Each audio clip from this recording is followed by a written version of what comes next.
Geography का paper कब है? तो 8 तारीख को, 8 फेब को। और बाकी पेपर? सर मेरा एक 4 फेब को, एक 8 को और एक 26 को। 4 को है, 8 को है, 26 को है। 4 को कौन सा पेपर है? सर 4 को सोशियोलॉजी का है, 8 को ज्योग्राफी का और 26 को इकोनॉमिक्स का है। सभी पेपर एमसीक्यू पैटर्न पे होंगे, सभी लोग तैयार हो जाना उसके लिए, ठीक है? Yes sir. Yes sir. तो yes sir.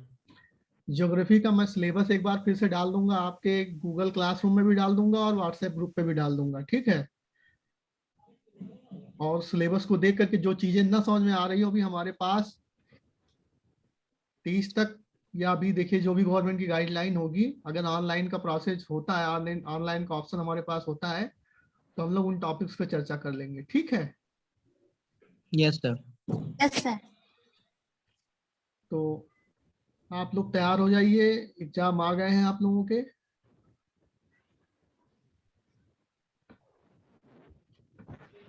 Sir minor subject और वोकेशनल सब्जेक्ट के एग्जाम नहीं होंगे ना? हाँ, अभी तो जो दिया हुआ है सिलेबस, जो आया है स्कीम, उसमें तो उसका नहीं दिया है, लेकिन माइनर और वोकेशनल के इंटरनल असेसमेंट होगा। चलो अच्छा, हम लोग आज का अपना जो टॉपिक है, मैंने क्या कहा था आपको? मैंने कहा था आज हम लोग साइकिल ऑफ इरोजन, अपरदन चक्र। यस सर, डेविस का अपरदन चक्र। हाँ, डेविस का अपरदन चक्र जो है, इस पे चर्चा करेंगे, ठीक है? Yes sir.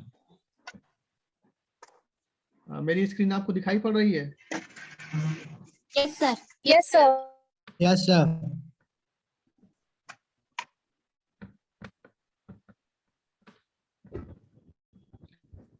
सबसे पहले हम लोग जानते हैं कि डेविस कौन थे। डेविस का पूरा नाम था विलियम मॉरिस डेविस। क्या नाम था इनका? William Morris Davis. इनको WM डेविस भी कहा जाता है। और डेविस ने एक अमेरिकी जियोमॉर्फोलॉजिस्ट थे, एक अमेरिकी भू आकृति विज्ञानी थे, और इन्होंने अपना जो सिद्धांत दिया है वो है डेविस का अपरदन चक्र सिद्धांत। आपको दिखाई पड़ रहा है? ये हाईलाइट जो मैंने किया, आपको समझ दिखाई पड़ रहा है आपको? Yes sir. Yes sir. हाँ, तो डेविस का जो अपरदन चक्र सिद्धांत है, अपरदन चक्र सिद्धांत ये कहते हैं, चक्र का मतलब क्या होता है? कभी चक्र देखा है आप लोगों ने? Yes sir. क्या देखा है? चक्र में क्या होता है? चक्र की मौलिक अवधारणा या बेसिक कॉन्सेप्ट ये होती है कि जहां से प्रारंभ होता है वहीं समाप्त होता है। वहीं पे जाकर समाप्त हो जाता है। जैसे हम लोग साइकिल का पहिया देखते हैं, हम लोग किसी एक तीली से स्टार्ट करेंगे तो आप देखेंगे कि साइकिल का जो इंड है, उसका जो रिंग है, उसी तीली पे आकर उसका इंड हो जाता है। तो जो विलियम मॉरिस डेविस थे, उन्होंने देखा अपना, जब उन्होंने अध्ययन किया तो उन्होंने अध्ययन करने के आधार पर अपना निष्कर्ष निकाला कि जो हमारी पृथ्वी के धरातल पर जो अपरदन होता है, अपरदन का मतलब जो धरातलीय स्थलाकृतियां हैं, उनकी जो काट छाट होती है, वो एक क्रमिक चक्र में होती है। और क्रमिक चक्र को उन्होंने क्या कहा? देखिए, उन्होंने कहा कि जब समुद्र तल का उठा हुआ कोई भूभाग बाह्य शक्ति या अपरदन के दूतों के द्वारा काट छाट कर एक आकृति विहीन समतल मैदान के रूप में परिवर्तित हो जाता है, तो इस समयावधि को अपरदन चक्र कहा जाता है। मतलब मान लीजिए हमारी पृथ्वी के धरातल पर हमेशा दो प्रकार की शक्तियां काम करती हैं। एक होता है आंतरिक शक्तियां, जो धरातल में उत्थान या अवतलन उत्पन्न करती हैं, और दूसरी होती बाह्य शक्तियां, जिनको हम अपरदन की शक्तियां बोलते हैं। शक्तियां क्या करती हैं? ये धरातल को काट छाट कर उसको फिर से बराबर कर देती हैं। तो वो कहते हैं कि समुद्र तल Yes, पर sir. उठा हुआ कोई भूभाग अगर अपरदन के क्रियाओं के द्वारा, अपरदन की शक्तियों के द्वारा पुनः जो है समतल हो जाता है, तो इस प्रक्रिया या इस समयावधि को अपरदन चक्र कहा जाता है। क्या कहा जाता है इसको? अपरदन चक्र। अपरदन चक्र। अपरदन चक्र का मतलब हुआ, शुरुआत कहाँ से हुई थी? एक समतल भूभाग था, उसमें उत्थान हुआ, फिर अपरदन के कारकों द्वारा उसको काट पीट के बराबर कर दिया गया, तो जहां से प्रारंभ हुआ था वहीं पर जाकर उसका अंत हो गया। और ये पूरा एक जो है चक्रीय अवधि में या चक्रीय कालानुक्रम में हुई, इसलिए इस पूरी प्रक्रिया को अपरदन चक्र कहा जाता है। क्या कहा जाता है? अपवर्तन चक्र। अपवर्तन चक्र। ठीक है, इतना बात समझ में आ गई आपको? Yes sir. देखो हमारी जो पृथ्वी है, जो मैंने आपको जो पढ़ाया था, मैंने आपको एक सिद्धांत पढ़ाया था। वो सिद्धांत था, क्या सिद्धांत था? प्लेट टेक्टोनिक सिद्धांत था, प्लेट विवर्तनिकी सिद्धांत था। और मैंने बताया था कि हमारी जो पृथ्वी है उसकी जो ऊपरी लेयर है, लगभग 100 किलोमीटर की जो मोटी परत है, वो अनेक टूटे हुए टुकड़ों में विभाजित है। और जिसके प्रत्येक टुकड़े को क्या कहते हैं? प्लेट कहते हैं। क्या कहते हैं? प्लेट। प्लेट। ये प्लेटें क्या करती हैं? एक दूसरे के सापेक्ष गति करती हैं। और जब एक दूसरे के सापेक्ष गति करती हैं तो पृथ्वी के धरातल मैंने बताया कि 2 प्रकार की शक्तियां काम करती हैं, आंतरिक शक्तियां और बाह्य शक्तियां। आंतरिक शक्तियां क्या करती हैं?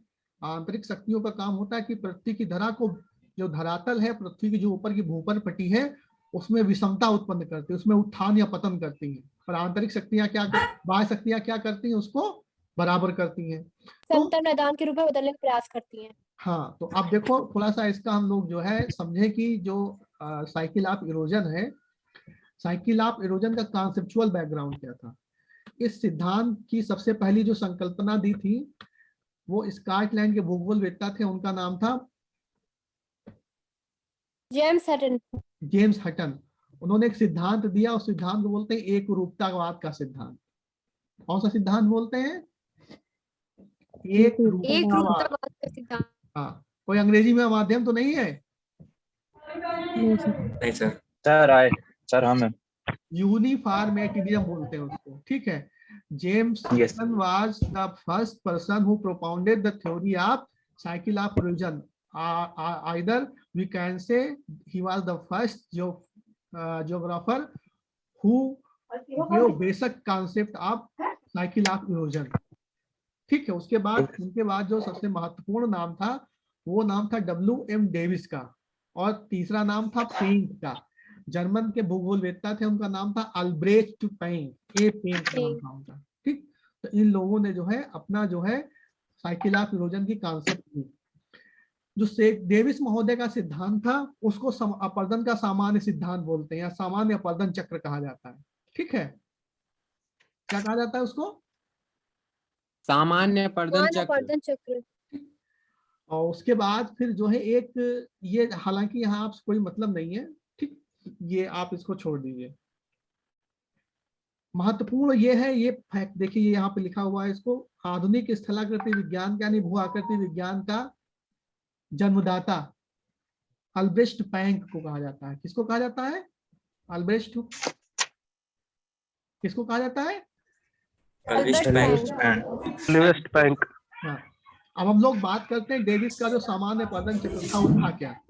डेविस ने 1889 ईस्वी में 1889 सेंचुरी में अपना सिद्धांत दिया, और जो सिद्धांत दिया उसकी किताब किसमें दिया? जियोग्राफिकल एसे नामक एक पुस्तक में अपवर्तन का सामान्य चक्र सिद्धांत प्रस्तुत किया। और उसमें जो है उस सिद्धांत को प्रस्तुत होते उन्होंने कहा, जो मैंने आपको पहले बताया था, कि अपवर्तन चक्र समय की वह अवधि है जिसके अंतर्गत एक उत्थित भूखंड अपवर्तन क्रिया द्वारा प्रभावित होकर के आकृति विहीन संप्राय मैदान में प्रभावित हो जाता है, या प्रभावित क्या बोलते हैं, परिवर्तित हो जाता है। यानी अपवर्तन चक्र समय की अवधि है जिसके अंतर्गत कोई उठा हुआ भूखंड अपवर्तन के द्वारा या अपवर्तित होकर के पुनः जो है एक आकृति विहीन संप्राय मैदान में परिवर्तित हो जाता है। इतना समझ में आ गया आपको? Yes sir. Yes sir. तो अल्ब्रेक्ट पैंक ने बताया कि किसी भी स्थलखंड के किसी स्थलखंड का जो उत्थान होता है और ये जो पूरी प्रक्रिया होती है अपवर्तन चक्र की, वो 3 चीजों पर प्रभावित करती है, या उसको 3 चीजें प्रभावित करती है। पहला है संरचना, दूसरा है प्रक्रम, और तीसरा है समय। संरचना का मतलब क्या हुआ? जिस स्थान पर वो अपवर्तन चक्र संचालित हो रहा है या वहां पर क्रिया अपवर्तन की हो रही है, उस स्थान की संरचना क्या है। संरचना का मतलब चट्टानों का स्वरूप कैसा है। चट्टानें ग्रेनाइट की बनी है, बेसाल्ट की बनी है, नीस की बनी है, सैंडस्टोन की बनी है, कि लाइमस्टोन की बनी है। अगर संरचना दृढ़ होगी, भूखंड दृढ़ होगा, तो अपवर्तन लंबे समय तक चलेगा कि कम समय तक चलेगा? लंबे समय तक। लंबे समय तक चलेगा, क्योंकि उस चट्टान को काटने में अपरदन के कारकों को बहुत लंबा समय लगेगा। और अगर उसी की जगह यस पे सर। चट्टान जो है या जो जिस भूखंड पर जो है अपरदन की क्रिया हो रही है, अपरदन चक्र प्रभावित है, अपरदन चक्र संचालित हो रहा है, अगर वहां पर या उस जो है भूखंड की संरचना मुलायम चट्टानों से, मान लीजिए लाइमस्टोन से हुई है, तो क्या होगा वहां पर?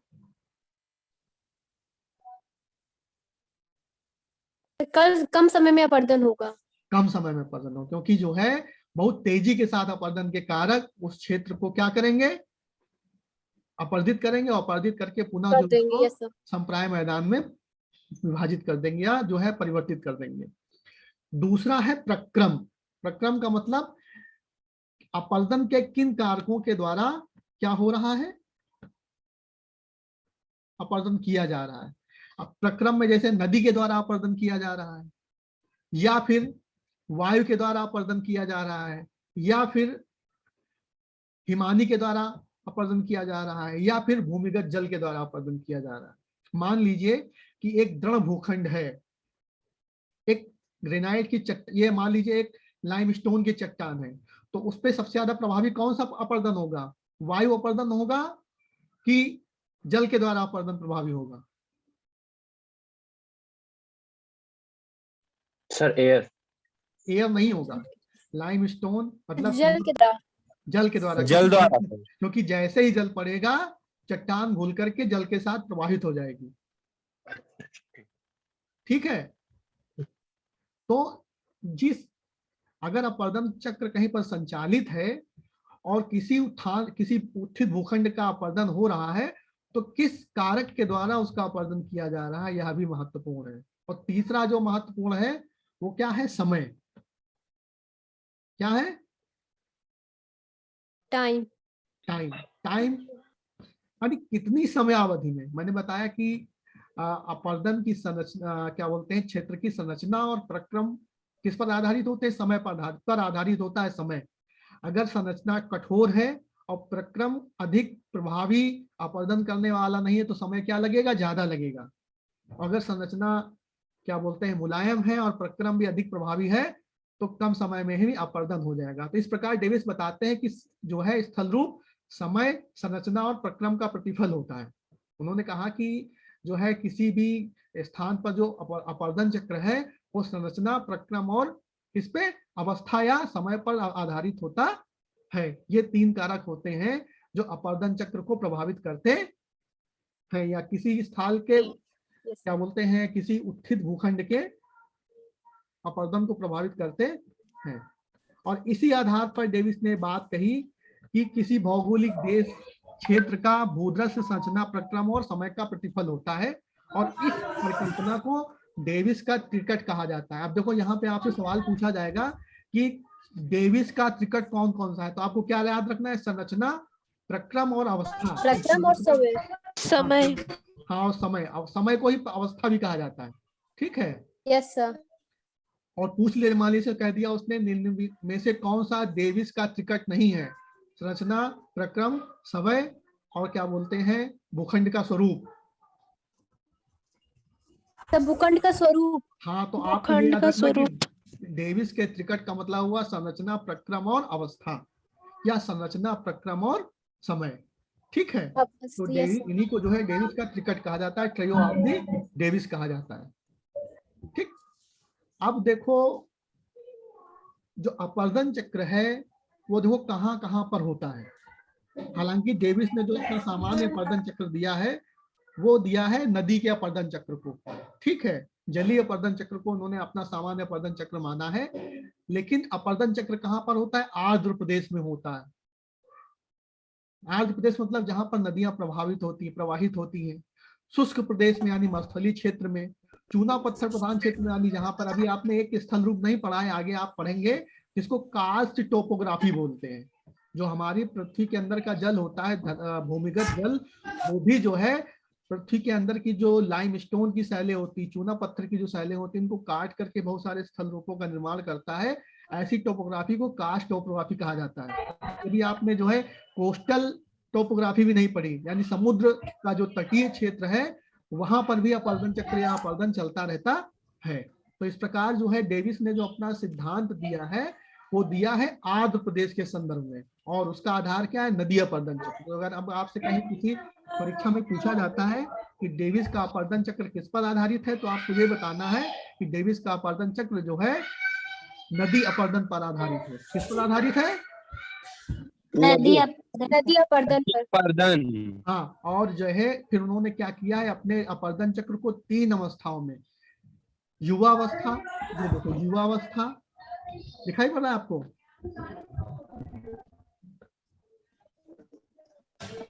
युवावस्था, प्रौढ़ावस्था और वृद्धावस्था। हाँ, वृद्धावस्था, ठीक है। तो हमारा जो डेविस का अपर्दन चक्र है वो 3 अवस्थाओं से होकर गुजरता है, युवावस्था, प्रौढ़ावस्था और वृद्धावस्था।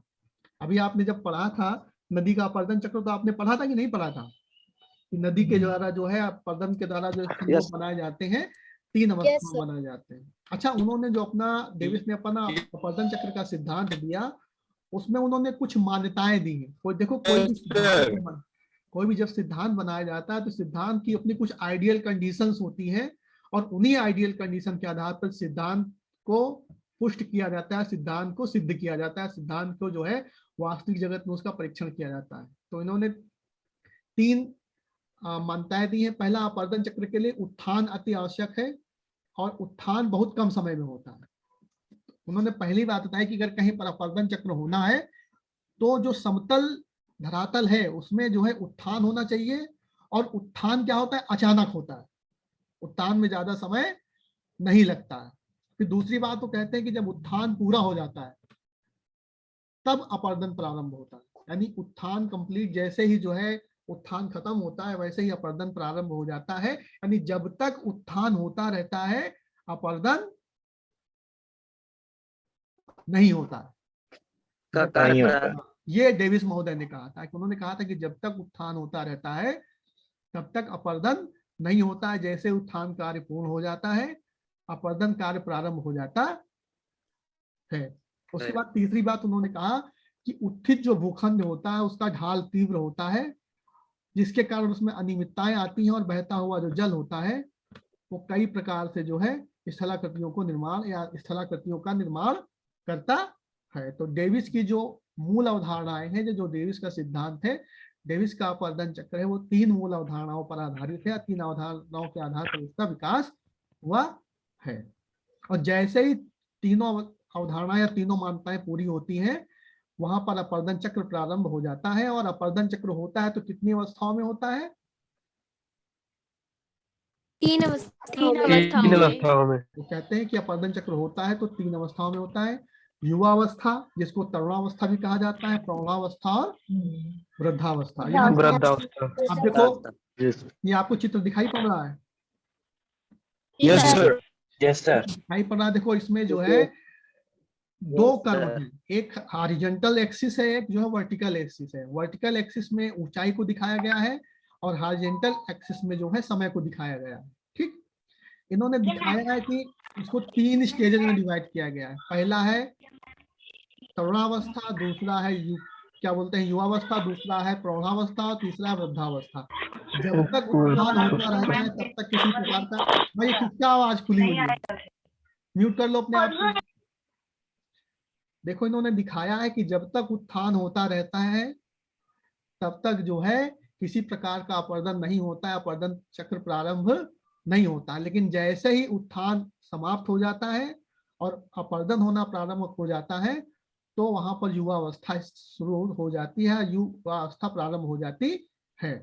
शुरुआत में युवावस्था में क्या होता है, वर्टिकल इरोजन ज्यादा होता है, और जैसे ही जो है नदी अपने युवावस्था से प्रौढ़ावस्था में प्रवेश करती है अचानक ढाल में कमी आती है, और ढाल में कमी आने के कारण जो है अपर्दन चक्र भी जो है बहुत तीव्रता के, या अपर्दन का जो ऊपरी वक्र होता है, जो ऊपरी कर्व होता है बहुत तेजी से डाउन होता है और निचला वक्र लगातार डाउन होता रहता है। तीसरी स्टेज में जो है अपर्दन की जो मात्रा बिल्कुल न्यूनतम हो जाती, ऊपरी तल या अपर कर्व और लोअर कर्व दोनों लगभग एक दूसरे के समानांतर प्रवाहित होते रहते हैं। अब हम लोग देखते हैं कि एक एक चक्र में क्या क्या होता है। जो डेविस का अपर्दन चक्र है, मैंने आपको पहले ही बताया कि डेविस का अपर्दन चक्र क्या होता है, सामान्य नदी का अपर्दन चक्र या आर्द्र क्षेत्रों में प्रभावी पर है, आधारित। या आर्द्र क्षेत्रों के आधार पर डेविस ने अपना सामान्य अपर्दन चक्र प्रभावित या सामान्य अपर्दन चक्र दिया है। तो देखो युवावस्था में क्या होता है, युवावस्था में भूपटल के उत्थान के बाद अपर्दन क्रिया प्रारंभ हो जाती है। जैसे ही उत्थान समाप्त होता है वैसे ही अपर्दन प्रारंभ हो जाता है, और अपर्दन प्रारंभ होने के साथ साथ जो नदियां हैं वो आई आकार की घाटी और वी आकार की घाटी का निर्माण करती है। क्या करती हैं? वी आकार की घाटियों और आई आकार व वी आकार की घाटी का निर्माण। हाँ, इसका मतलब वह युवावस्था में नदियां क्या करती हैं, घाटी गर्तन करती। घाटी गर्तन का मतलब वर्टिकल इरोजन होता है, जो अपनी जो उनका बेस होता है उस बेस को लगातार काटती होती हैं और लगातार पर्वतों को काट करके गहरी जो है आई आकार के और वी आकार की घाटियों का निर्माण करती है। दूसरा क्या है,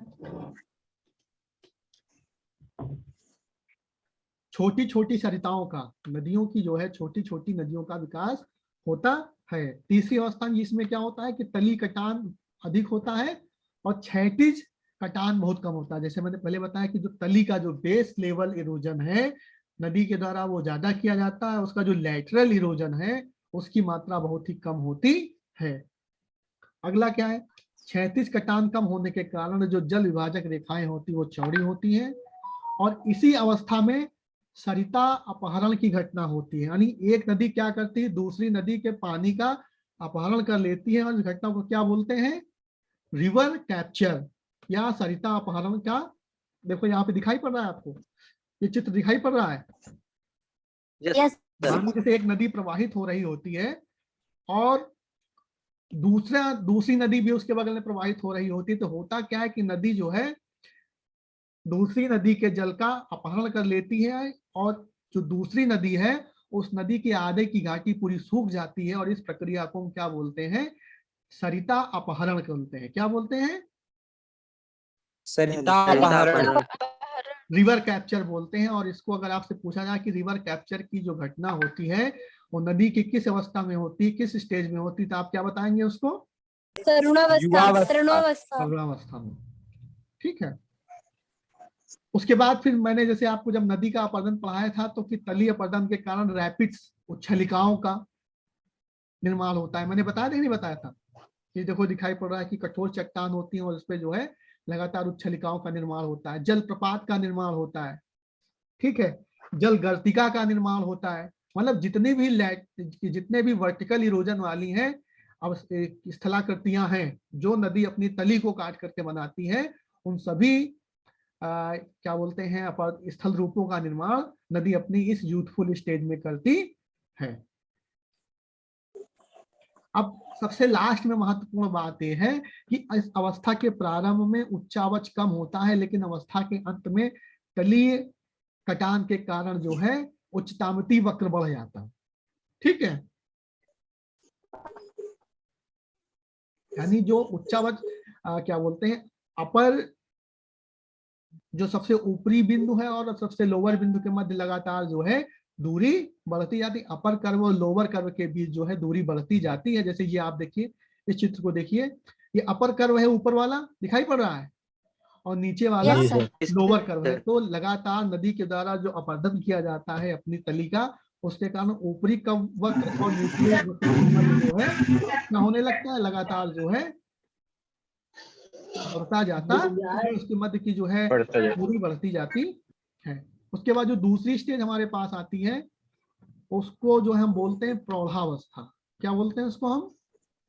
प्रौढ़ावस्था। और इस प्रौढ़ावस्था को दो भागों में डिवाइड किया जाता है, प्रारंभिक प्रौढ़ावस्था और अंतिम प्रौढ़ावस्था। अब जैसे ही प्रौढ़ावस्था आती है नदी के द्वारा जो लंबवत अपर्दन है वो न्यूनतम हो जाता है और नदी क्या करने लगती है, लैटरल इरोजन करने लगती है। नदी अब पर्वतीय क्षेत्रों से उतर करके नदी कहाँ प्रवाहित होने लगती है? मैदानी क्षेत्रों में। मैदानी क्षेत्रों में। जब नदी मैदानी क्षेत्रों में प्रभावित होने लगती हैं तो नदी के द्वारा जो क्षैतिज अपरदन का कार्य होता है, जो लेटरल इरोजन का वर्क होता है, वो क्या होने लगता है, बहुत तेजी के साथ होने लगता है। और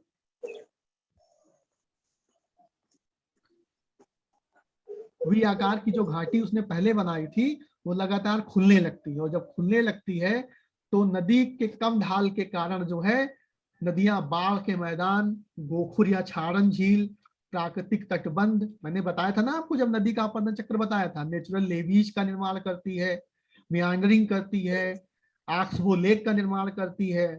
ठीक है, मैंने आपको सब कुछ जब नदी का अपरदन की स्थलाकृतियां बताई थी तो आपको पूरा बताया था। समझ में आ गया? नदी प्राकृतिक बांध का निर्माण करती है, बाढ़ के मैदान का निर्माण करती है, गोखुर छाड़न झील का निर्माण करती है, मियांडरिंग करती है यानी विसर्पाकार नदी का आकृति का निर्माण करती है, नदी विसर्प उसको बोलते हैं। मियांडर को हिंदी में बोलते हैं नदी विसर्प। क्या बोलते हैं? नदी विसर्प। नदी विसर्प बोलते हैं। चलो हम लोग और आगे बढ़ते हैं।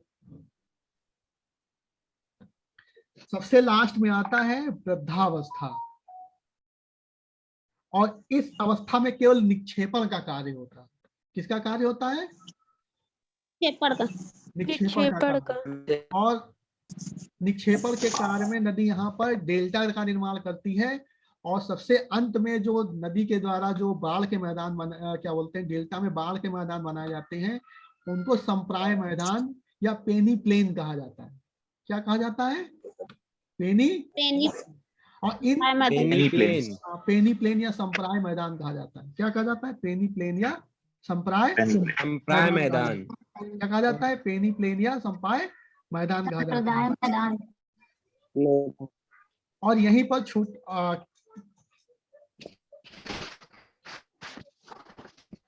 यहां तक समझ में आ गया? और यहीं पर पेनी प्लेन के मध्य जो है छोटे छोटे जो है द्वीपीय ऊंचाई के टीले होते हैं। इन टीलों को मोनाड नाक कहा जाता है। क्या कहा जाता है? मोनाड नाक। मोनाड नाक। तो मोनाड नाक और संप्राय मैदान का निर्माण नदी अपनी अंतिम अवस्था में करती है। किसमें करती है? नदी अपनी अंतिम अवस्था में करती है। अब देखो डेविस का अपरदन चक्र आपने देखा कि डेविस कहते हैं स्थल रूप समय अवस्था और प्रक्रम का प्रतिफल होता है, और वो कहते हैं कि अब जब नदी क्या बोलते हैं जब अपरदन चक्र प्रारंभ होता है तो 3 प्रकार की अवस्थाओं से होकर के गुजरता है। तो डेविस के अपरदन सिद्धांत जो था, डेविस का जो अपरदन चक्र का सिद्धांत था, उसकी कुछ बिंदुओं के आधार पर आलोचना भी की गई है। क्या किया गया उसकी? आलोचना। सबसे पहली आलोचना है कि डेविस कहते हैं कि जब तक अपरदन ये उत्थान होता रहता है तब तक अपरदन प्रारंभ नहीं होता है। ये बात गलत थी, क्योंकि अगर ऐसा माना जाए तो उत्थान के साथ साथ अपरदन भी होता रहता है। तो डेविस की ये बात मानी गई कि केवल जो ये डेविस बात करते हैं कि अपरदन के होने उत्थान के होने तक अपरदन निष्क्रिय रहता है, यह बात सही नहीं है, क्योंकि उत्थान के साथ साथ अपरदन भी होता रहता है। दूसरी बात, डेविस ने एक बहुत महत्वपूर्ण बात कही कि जो स्थल रूप होता है प्रक्रम, संरचना, प्रक्रम और अवस्था का प्रतिफल होता है, ये बात सही नहीं है। बाद में जो एक जियोमॉर्फोलॉजिस्ट है जिनका नाम था अल्ब्रेक्ट पैंग, उन्होंने बताया कि धरातल के ऊपर जो स्थल रूपों का या लैंडफॉर्म्स का जो निर्माण होता है या जो उनका जो विकास होता है वो अंतरजात यानी इंडोजेनेटिक और बाह्यजात यानी एक्सोजेनेटिक फोर्सेस के बीच जो क्रियाविधि होती रहती है। यानी जो आंतरिक बल धरातल में क्या कहते हैं, आंतरिक बल धरातल के ऊपर विषमताओं का सृजन करते हैं, और बहिर्जात बल उन विषमताओं को क्या बोलते हैं काट छांट करके फिर से धरातल को बराबर करते रहते हैं। तो इन दोनों जो एक्शंस होते हैं, इन दोनों चीजों के मध्य जो क्रियाएं होती हैं, अंतर्जात बल और बहिर्जात बल, उनके मध्य क्रियाओं के कारण जो है पृथ्वी के धरातल पर स्थल रूपों का सृजन होता है। ना कि डेविस जैसा कहते हैं कि स्थल धरातल पर संरचना, प्रक्रम और अवस्था के कारण जो है स्थल रूपों का विकास होता है। तो प्लैंक महोदय ने डेविस महोदय की बात को काट दिया। उन्होंने कहा कि डेविस ने जो कहा है ये उचित नहीं कहा है। फिर दूसरी बात डेविस ने बताया कि उत्थान में बहुत कम समय लगता है, लेकिन वाकई में अगर हम पृथ्वी के इतिहास को देखा जाए, आपको पता है हिमालय के उत्थान में लगभग 7 से 9 करोड़ वर्ष लगे, और डेविस कहते हैं कि उत्थान बहुत ही कम समय में होता है। डेविस ने यही तो कहा कि कम समय में उत्थान होता है, जबकि धरातल पर जो उत्थान होता है उसमें बहुत लंबा समय होता है। और ये माना जाता है कि हिमालय का उत्थान अभी भी चल रहा है, कुछ स्थानों पर हिमालय अभी भी जो है उत्थित हो रहे हैं। अभी क्या पढ़ा रहा है? फिर उसके बाद डेविस ने यह कहा कि स्थलखंड में उत्थान के बाद लंबे समय तक स्थिर रहता है, ये भी बात सही नहीं है।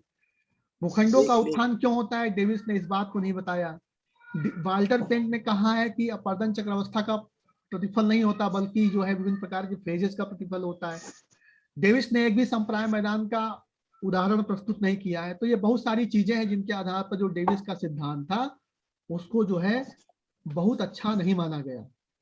जर्मन विद्वानों ने जो है इसके नामकरण पर भी प्रश्न चिन्ह लगाया है, और जर्मन विद्वान ने कहा है कि यह बहुत ही अत्यंत ही सरलीकृत परिकल्पना है। लेकिन इन तमाम आलोचनाओं के बाद भी भूगोल में, भूआकृति विज्ञान में और जियोलॉजी में डेविस के अपर्दन चक्र के सिद्धांत को बहुत ही अधिक मानता है, क्योंकि डेविस ने पहली बार इस बारे में सोचा कि पृथ्वी के धरातल पर अपर्दन चक्र की भी अवधारणा का जो उन्होंने बात कही या उन्होंने जो प्रतिपादन किया बहुत ही महत्वपूर्ण है, और आगे आने वाले स्थल रूपों के विकास में उसका बहुत ही बड़ा योगदान है। तो आप लोगों को यहाँ कुछ पूछना है? सर डेविस का नाम फिर से बता दीजिए पूरा। डेविस का नाम था William Morris Davis, WM Davis. Thank you sir. और किसी को कुछ पूछना है? अब आप लोगों को करना यह है कि आप लोगों को बुक्स हैं सभी लोगों के पास? Yes sir. Yes sir. आप लोग अपने बुक्स को, मैं अभी सिलेबस आपका क्लास में डाल दूंगा, सिलेबस को देख करके, टॉपिक को देख करके लगातार कल क्या पढ़ना चाहेंगे आप लोग? जो टॉपिक आपको समझ में ना आ रहा हो, मैं अभी व्हाट्सएप ग्रुप का प्राइवेसी खोल दूंगा, उसमें कोई फर्जी बात नहीं करेगा, ना कोई गुड मॉर्निंग करेगा, ना कोई गुड इवनिंग करेगा। जो आपको टॉपिक समझ में नहीं आ रहा हो आप उस टॉपिक से आप क्लास में डाल सकते हैं, मैं उस टॉपिक को आपको समझा दूंगा। ठीक है? गूगल क्लासरूम बनाया गया है और गूगल क्लासरूम का इस्तेमाल आप लोग और व्हाट्सएप ग्रुप का इस्तेमाल आप लोग नॉलेज को गेन करने के लिए कीजिए, ना कि